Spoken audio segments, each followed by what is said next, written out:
नमस्कार मित्रांनो, राज्यातील सर्व संजय गांधी निराधार अनुदान योजनेतील लाभार्थ्यांसाठी आजचा हा व्हिडिओ अतिशय महत्त्वाचा असणार आहे। कारण संजय गांधी निराधार अनुदान योजनेचे पैसे लाभार्थ्यांच्या बँक खात्यात जमा करण्यासंदर्भात राज्य शासनाच्या माध्यमातून अनेक शासन निर्णय जाहीर करण्यात आले, पण या योजनेचे पैसे लाभार्थ्यांच्या बँक खात्यात जमा झाले नाहीत।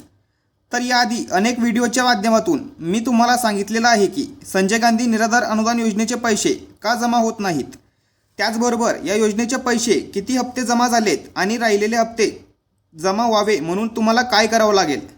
आणि आजच्या व्हिडिओमध्ये सुद्धा संजय गांधी निराधार अनुदान योजनेतील लाभार्थ्यांसाठी महत्त्वाची माहिती या व्हिडिओमध्ये असणार आहे। तर संपूर्ण माहिती आपण जाणून घेणार आहोत, त्यामुळे नक्की हा व्हिडिओ शेवटपर्यंत पहा। चॅनलवरती जर नवीन असाल तर चॅनलला सबस्क्राइब करा। अशाच महत्त्वपूर्ण माहितीसह व्हिडिओ आपल्या चॅनलवरती येत असतात। तर मित्रांनो, संजय गांधी निराधार अनुदान योजनेचे पैसे या योजनेचे सर्व हप्ते लाभार्थ्यांच्या बँक खात्यात जमा व्हावे यासाठी राज्य शासनाच्या माध्यमातून अनेक नियम लागू केलेले आहेत, पण या योजनेतील अनेक लाभार्थ्यांना हे नियम माहीत नाही। तर या योजनेतील सर्व लाभार्थ्यांचं दरवर्षी डॉक्युमेंट व्हेरिफिकेशन होत असतं।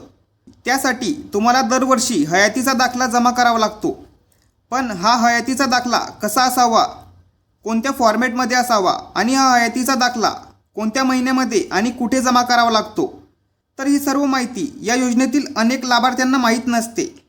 तर महाराष्ट्र शासनामार्फत शासन निर्णयाद्वारे सांगण्यात आलेलं आहे की दरवर्षी तुम्हाला हयातीचा दाखला तहसील कार्यालयामध्ये जमा करणे गरजेचे आहे, पण लाभार्थ्यांना पूर्ण माहिती नसल्यामुळे तुमचे पैसे तुम्हाला मिळत नाहीत। तर कशा पद्धतीने तुम्हाला हयातीचा दाखला सादर करावा लागेल याची माहिती थोडक्यात आपण समजून घेऊयात। तर मित्रांनो, विशेष सहाय्य योजनेअंतर्गत लाभार्थ्यांना वेळेवर पैसे मिळावे म्हणून दरवर्षी तुम्हाला हयातीचा दाखला सादर करणे आवश्यक आहे। तर 1 एप्रिल ते 30 जून या कालावधीमध्ये हयातीचा दाखला सादर करणे आवश्यक आहे। तर दरवर्षी 1 एप्रिल ते 30 जून या कालावधीमध्ये तुम्हाला तहसील कार्यालयामध्ये जाऊन हयातीचा दाखला जमा करावा लागतो। जर तुमचे पोस्टामध्ये अकाउंट असेल तर तुम्ही तुमचं पोस्टमनकडे सुद्धा हा दाखला देऊ शकतात। तर हा हयातीचा दाखला का जमा करावा लागतो, तर लाभार्थ्यांच्या बँक खात्याला आधार लिंक असल्याची खात्री करून योजनेचे अनुदान म्हणजेच योजनेचे पैसे खात्यात जमा करण्यासाठी हा हयातीचा दाखला वापरला जातो। जर दिलेल्या कालावधीमध्ये हयातीचा दाखला सादर केला नाही तर त्यांचे अनुदान बंद होते।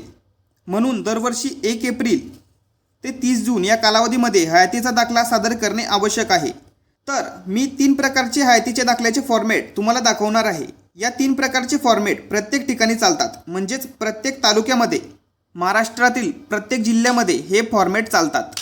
तर या तिघी दाखल्यांच्या फॉर्मॅटची लिंक तुम्हाला डिस्क्रिप्शन बॉक्समध्ये दिलेली आहे, तिथून तुम्ही तिघं दाखल्यांचे फॉर्मॅट डाउनलोड करू शकतात। तर पहिल्या फॉर्मॅटमध्ये तुम्हाला स्वतः दाखला लिहून तहसील कार्यालयामध्ये जमा करावा लागतो। त्यानंतर दुसरा फॉर्मॅट तुमच्या गावातील ग्रामपंचायतीमध्ये ग्रामसेवकामार्फत तुम्हाला तो दाखला भरून मिळतो आणि तो दाखला तुम्हाला तहसील कार्यालयामध्ये जमा करावा लागतो। जर तुम्हाला डायरेक्ट तहसील कार्यालयामध्ये जायचं नसेल तर तुम्ही तुमच्या गावातील ग्रामपंचायतीमध्ये हा दाखला भरू शकतात। आणि तिसऱ्या फॉर्मॅटमध्ये तुम्हाला स्वतः तहसील कार्यालयामध्ये जाऊन अधिकाऱ्यासमोर हा दाखला भरून त्यांच्या सही शिक्का घेऊन तिथेच तो दाखला जमा करावा लागतो।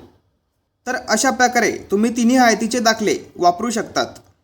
तर या योजनेबद्दल तुमचे काही प्रश्न असतील तर तुम्ही कमेंट करून विचारू शकतात।